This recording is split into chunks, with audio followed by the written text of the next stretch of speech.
This isn't a story about a bad quarter.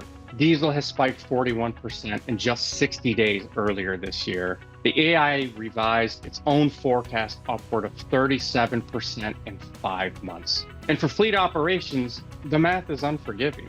Fuel typically represents 20 to 40% of your total operating budget.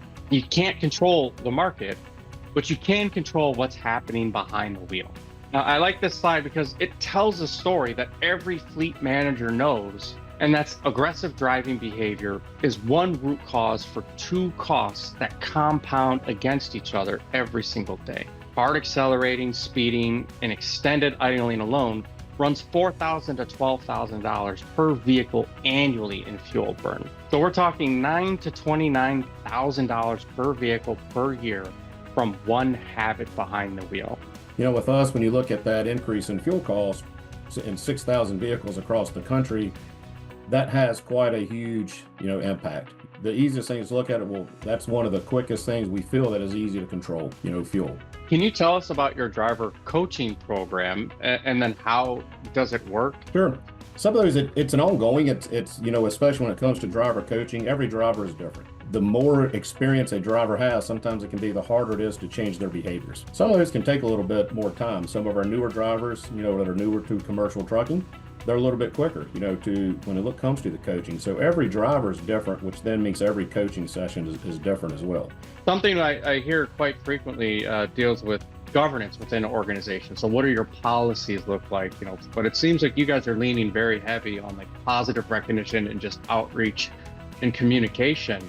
How is that impacting the morale of your workforce, given kind of the constraints we're seeing in the labor force these days? If a person or if a driver, if they enjoy where they're at, they have that much more reason to want to stay. We want to make sure we're creating that culture, for one, that safety culture. We're transporting propane. We transport a highly flammable, gas. You're also driving around a moving billboard.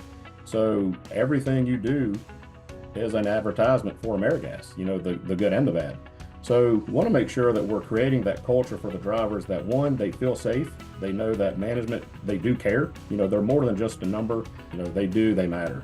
When you are making a case internally to your leadership, how do you close the gap from top down and bottom up?